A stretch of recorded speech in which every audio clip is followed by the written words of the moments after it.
തിരുവനന്തപുരം മേയറുടെ ആരോപണങ്ങൾ വാസ്തവ വിരുദ്ധമെന്ന് KSRTC driver യേതു. Mayor തന്നോട് മോശമായി പെരുമാറി.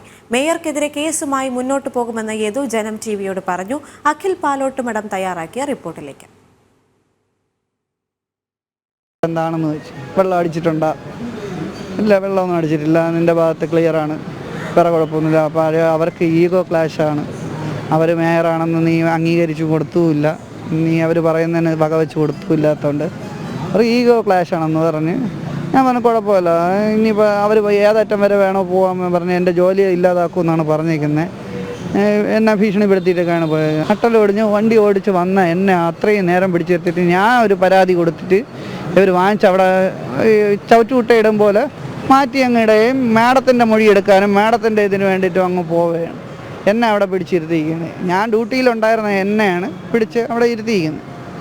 എന്തോ കുറ്റം ചെയ്ത പോലെ അങ്ങ് പിടിച്ചിരുത്തിയിരിക്കും. കോടതിയിൽ തന്നെ സമീപിക്കും. ഞാൻ അഡ്വക്കേറ്റിനെ കണ്ടിട്ടുണ്ട്. അഡ്വക്കേറ്റ് പറയും പോലെ എന്നെ മുന്നോട്ട് പോകുള്ളൂ. അഡ്വക്കേറ്റിനെ കണ്ടിട്ടുണ്ട്. എനിക്ക് എന്തായാലും ജോലിയെ ബാധിക്കുന്ന തരത്തിലാണ് ഇപ്പം നീക്കങ്ങളൊക്കെ ഉണ്ടാകുന്നതും. ഇനി നാളെ അറിയാം ജോലി ഉണ്ടാവുമോ ഇല്ലേ എന്നുള്ളത്. നമ്മളാകുമ്പോൾ തട്ടിക്കളിക്കാമല്ലോ, നമുക്ക് ശമ്പളം പോലും കറക്റ്റ് തരാം. അതാണ് ഞാൻ വീഡിയോയിൽ പറയുന്നുണ്ട്. മാഡത്തിന് ഇത്രയും രോക്ഷം കൊള്ളേണ്ട കാര്യമല്ല, ആദ്യം ശമ്പളം തന്നെ സംസാരിക്കാൻ പറ്റുന്നു. അപ്പം മാഡത്തിൻ്റെ പാർട്ടിയെ പറഞ്ഞെന്നുള്ള രീതിയിലും കൂടെ ആയി. അതാണ് മാഡത്തിന് തട്ടിയത്. ചേഷ്ട കാണിച്ചു തന്നു. അത് ഞാൻ നോക്കി. ഞാൻ യൂട്യൂബ് ഇത് ഗൂഗിളിൽ എടുത്ത് നോക്കി കുറ്റകൃത്യം എന്താണെന്ന് അറിയണ്ടേ. ഞാൻ അതിന് മാത്രം ഒന്നീ എൻ്റെ ബസ്സിൽ യാത്ര ചെയ്തിരിക്കണം മാഡം, അല്ലെ മാഡത്തിന് അങ്ങനെ ചേഷ്ട കാണിക്കണമെങ്കിലോ എൻ്റെ അടുത്ത് ഇരിക്കണം, എൻ്റെ അടുത്ത് പെരുമാറണം. ഇത് പൊതുവഴിയിൽ ഈ പാളയം സാബല്യത്തിൻ്റെ ഫ്രണ്ട് വെച്ച് നല്ല വീഡിയോ വരെ അതിലുണ്ട്. അതിലെന്താണ് ചേഷ്ട കാണിച്ചതെന്നും എന്താണുണ്ട്. കാറിൻ്റെ ബാക്കിൽ നിന്ന് പോകുമ്പോൾ ചേഷ്ട കാണിക്കണമെങ്കിൽ മാഡം ഫ്രണ്ടിൽ ബാക്കിൽ ഇരുന്ന് തിരിഞ്ഞു നോക്കിയ. അപ്പോൾ ഞാൻ ചേഷ്ട കാണിക്കുന്നുണ്ടോ എന്ന് തിരിഞ്ഞു നോക്കിയ.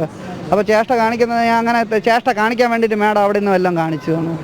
അപ്പോൾ അങ്ങനെ ആയിരിക്കണമല്ലോ. ഈ ഒരു പെണ്ണിനെ സപ്പോർട്ട് ചെയ്യാൻ നിയമമുണ്ട്, ഒരു ആണിനെ സപ്പോർട്ട് ചെയ്യാൻ നിയമമില്ല.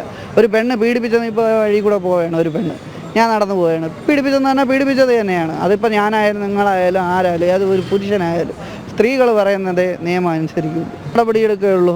ഇത് അതിനെക്കാട്ടി വലിയ ആളല്ലേ. അല്ലെങ്കിൽ ഞാൻ പ്രധാനമന്ത്രിയാവണം, ഇവരെക്കാട്ടി അവരെ പേരിൽ നടപടി എടുക്കണമെങ്കിൽ ഞാൻ പ്രധാനമന്ത്രിയാവണം. അല്ലെങ്കിൽ അവരെക്കാട്ടി താഴ്ന്ന ചെറിയ ഉദ്യോഗസ്ഥൻ, അതായത് ഇവരൊക്കെ ആണെങ്കിൽ സ്ഥിരം ജീവനക്കാരെങ്കിലും പറയാം. ഞാൻ താൽക്കാലിക ജീവനക്കാരനാണ്. അപ്പോൾ എനിക്ക് ആ ഒരു ഇതേ ഞാൻ പ്രതീക്ഷിക്കുന്നുള്ളൂ. അതുകൊണ്ടാണ് ഞാൻ സ്വയമേ കേസ് എഴുതി കൊടുത്തത്. എനിക്കറിയാം എനിക്ക് 8ൻ്റെ പണി തരുമെന്ന് പറഞ്ഞിട്ടാണ് പോയത്. ആ ഈഗോ ഇങ്ങനെ അവർ മേയർ എന്നുള്ള രീതിയിൽ ഞാൻ സമ്മതിച്ചില്ല എന്നുള്ള രീതി എനിക്കറിയത്തില്ലായിരുന്നു. അങ്ങനെയാണെങ്കിൽ ഞാൻ അവരെ കാല് വരെ പിടിച്ചേനെ. സംഭവം മേയറാണെന്ന് കാല് അങ്ങ് വിടുന്നതാണ്. നമ്മൾ നാണക്കേടൊന്നും നോക്കൂല. ഇപ്പോൾ ഇത് നോക്കിയിട്ടൊന്നും കാര്യമില്ല. അവരെ പൊസിഷനും നമ്മളെ പൊസിഷനും എവിടെ കിടക്കണം. അവർ വലിയ ആൾ, നമ്മൾ താഴ്ന്ന ആൾക്കാർ. അവർ മേയറാണ് വന്നതെന്ന് തെറ്റ് ചെയ്തതെന്ന് വെച്ചാൽ ഞാൻ തെറ്റ് ചെയ്തിട്ടില്ലല്ലോ.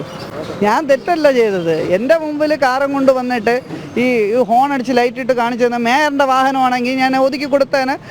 സ്ഥലം ഇല്ലെങ്കിൽ പോലും സൈഡെങ്കിലും ചരിച്ച് വെച്ച് കൊടുത്തേനെ. മേയർ വാഹനം അങ്ങ് കയറി പോട്ടെന്നുള്ള രീതിയിൽ. സംഭവം ഇത് പേഴ്സണലായിട്ടുള്ള യൂസിനുള്ള വാഹനമായിട്ട് നമ്മൾ ശ്രദ്ധിക്കൂല. മേയറാണോ, അതിൻ്റെ അകത്ത് കളക്ടറാണോ, DGP ആണോ, MLA ആണോ നമ്മൾ ശ്രദ്ധിക്കുന്നില്ലല്ലോ.